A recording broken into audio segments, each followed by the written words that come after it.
नमस्कार। हर एक साधक की अपनी एक पर्सनल आंतरिक व्यवस्था होती है जो कि हर दूसरे इंसान से भिन्न होती है। फिर मैं ये कहूँ कि हर एक साधक का अपना एक पर्सनल मैं होता है। पर्सनल मैं होता है मतलब इस दुनिया में सर्वाइव करने के बाद, इस दुनिया को अपने भीतर भरने के बाद जिस भी तरह का वो बन चुका होता है, अपने लिए वो सही होता है और वो अपने आप को सही समझ रहा होता है। हालांकि जो भी उसका ये पर्सनल वाला मैं होता है वो बुद्धि और मन की वजह से होता है, मतलब वो वास्तविक नहीं होता है। तो बहुत सारे साधक जो इस चैनल से जुड़े हैं, जो साधक भी होंगे, वो कंफ्यूज होंगे।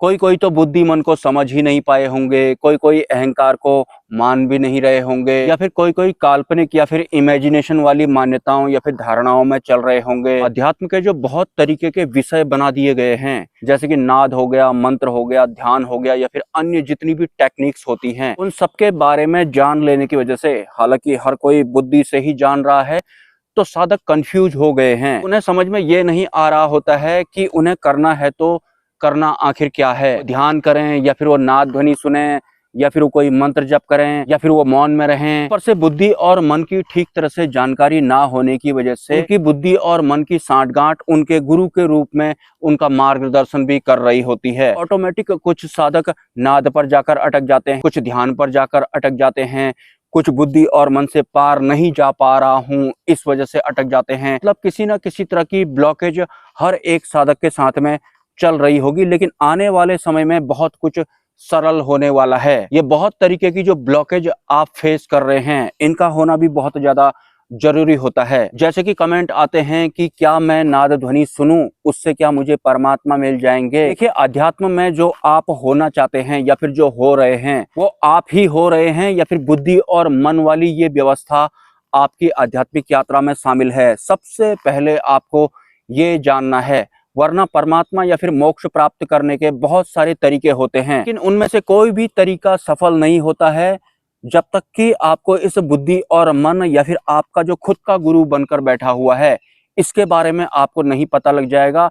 वरना सब कुछ ये कर रहा होता है तो परमात्मा को भी यही प्राप्त कर लेगा और आपको पता नहीं लगेगा।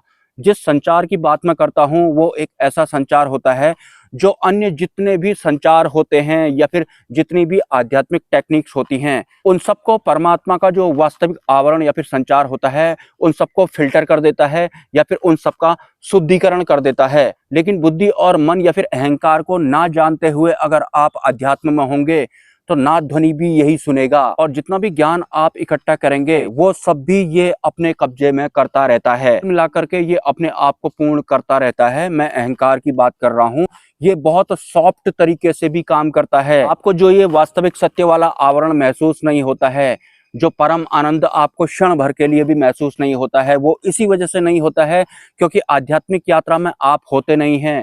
ये जो अहंकार होता है ये आध्यात्मिक यात्रा में होता है और ये प्राप्त करने वालों में से नहीं होता है। ये डुप्लीकेट बना दूंगा, उससे संतुष्ट हो जाऊंगा वालों में से होता है, लेकिन संतुष्ट ये कभी होता नहीं है। मैं अहंकार की बात कर रहा हूं। अगर आपका अहंकार ही परमात्मा प्राप्त करने के लिए प्रयास कर रहा होगा तो आप परम आनंद को या फिर वास्तविक सत्य के संचार को कैसे महसूस करेंगे। हाँ, लेकिन जिद जैसी होगी आपके भीतर में, ये भी इसी की होती है कि हाँ मैंने परमात्मा को महसूस किया है। आपको झूठी दिलासाएं भी देते रहेगा और ये अपने आप को संतुष्ट कर रहा होता है। इससे पहले कि आप जागरूक हों, सचेत हों, ये किसी अन्य राह पर चला जाता है और वहां प्रयास करना शुरू कर देता है। आप इसके अंडर में हैं, आपको पता नहीं है, तो आप भी साथ साथ में हो लेते हैं। तो में बुद्धि और मन से पार जाने की जरूरत नहीं है, मतलब कुछ करना या फिर प्रयास वगैरह नहीं होता है उसमें। ये जो अहंकार होता है ये जबरदस्ती बुद्धि और मन का इस्तेमाल करता है, फिर ये उस प्रवाह में खुद ही बहता रहता है और पूर्ण होने के लिए अपना पर्सनल वाला प्रयास ये लगातार करता रहता है। उसमें आप होते नहीं हैं। ऊपर से जो ये अहंकार होता है इसका अपना खुद का अस्तित्व भी नहीं होता है, लेकिन फिर भी ये होता है। इससे बड़ा भ्रम कुछ होता ही नहीं है। मौत भी छोटा भ्रम हो जाती है इसके सामने में। हालांकि मौत एक अलग विषय है, लेकिन ये मैं मर जाऊंगा, मेरी मृत्यु हो जाएगी, कुछ इस तरह का ये होता है। हालांकि मौत एक अलग विषय होता है, लेकिन इसको ज्यादा फिक्र पड़ी रहती है कि मेरी मृत्यु हो जाएगी, क्योंकि इसको पूर्ण होना होता है। ये अपूर्ण एक तत्व होता है जो कि एक भ्रम होता है। सबसे ज्यादा प्रभावी यही रहता है। तो मैं इस पृथ्वीलोक के इंसान जो परमात्मा प्राप्त करना है बोलते हैं, परमात्मा इस अहंकार को प्राप्त करना होता है क्योंकि ये अपूर्ण होता है। तो जहां तक प्राप्त करना या फिर प्रयास शामिल रहता है वहां तक अहंकार शामिल रहता है, वहां तक आप नहीं होते हैं। तो आपको चिंतन करना होगा, मंथन करना होगा कि ये जो प्रयास कर रहा है परमात्मा प्राप्ति के लिए, फिर जो परेशान है मेरे भीतर से, ये कोई और है, सब कुछ यही कर रहा है, मैं उसमें हुई नहीं। जिस दिन आपको इस बुद्धि और मन या फिर इस अहंकार का पता लग जाएगा, ज्ञान हो जाएगा, साफ साफ पता लगता है कि ये अलग व्यवस्था है, तो उसके बाद जाकर ये कमजोर पड़ता है, फिर ये मिनिमाइज हो जाता है। बुद्धि, मन, अहंकार वगैरह सब मिनिमाइज हो जाते हैं, तो ऑटोमेटिक आपको परमात्मा का संचार महसूस होने लगता है, प्रयास भी नहीं करना पड़ता है। लेकिन जब तक ये प्रभावी रहते हैं, बुद्धि और मन की बात कर रहा हूं, अहंकार जबरदस्ती इनका इस्तेमाल करता है। अहंकार जबरदस्ती किसी भी विषय को मुश्किल बनाकर अपने हिसाब से प्राप्त करूंगा, इस तरह का ये खुद ही परेशान जैसा होता है कि परमात्मा को प्राप्त करने के लिए बुद्धि और मन की जरूरत ही नहीं पड़ती है। लेकिन ये कैसा होता है कि परमात्मा को मुश्किल बना करके मैं प्राप्त करूंगा करके प्रयास भी करने लगता है। जबकि बुद्धि और मन नहीं होंगे या फिर ये मिनिमाइज हो जाएंगे तो हमें वास्तविक सत्य का वो संचार महसूस होने लगता है। हम जीते जी इसी शरीर के साथ में किसी अन्य तल पर सर्वाइव कर रहे होते हैं। बहुत सारे लोग ये सब सुनने के बाद जो कंफ्यूज जैसे हो रहे होंगे, तो उन्हें कंफ्यूज होने की जरूरत नहीं है।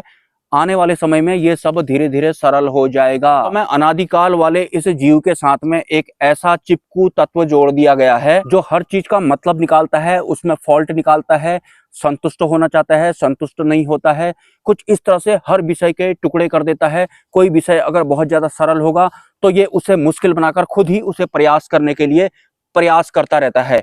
अहंकार कुछ ऐसा होता है। वास्तव में जो परमात्मा होते हैं वो सर्वत्र सर्वज्ञ होते हैं, लेकिन जो ये अहंकार होता है मुश्किल होते हैं, प्रयास करना पड़ता है तब मिलते हैं, कुछ ऐसा होता है ये, और उसी हिसाब से ये काम भी करता है। मतलब जो भी आप इस दुनिया में चाहेंगे, ये आपसे पहले ही उस चीज को प्राप्त करने के लिए प्रयास करना शुरू कर देता है। सिर्फ ये एक ही मामले में प्रयास नहीं करता है। ये जो दुनिया चल रही है, इस दुनिया में जो बहुत सारे लोग बहुत कुछ करते रहते हैं, बिना कुछ करे वो रह ही नहीं पाते हैं। आपने देखा होगा, लोग चुप नहीं रह पाते हैं। 2 मिनट के लिए अगर कोई कुछ बोले ना तो परेशान हो जाते हैं।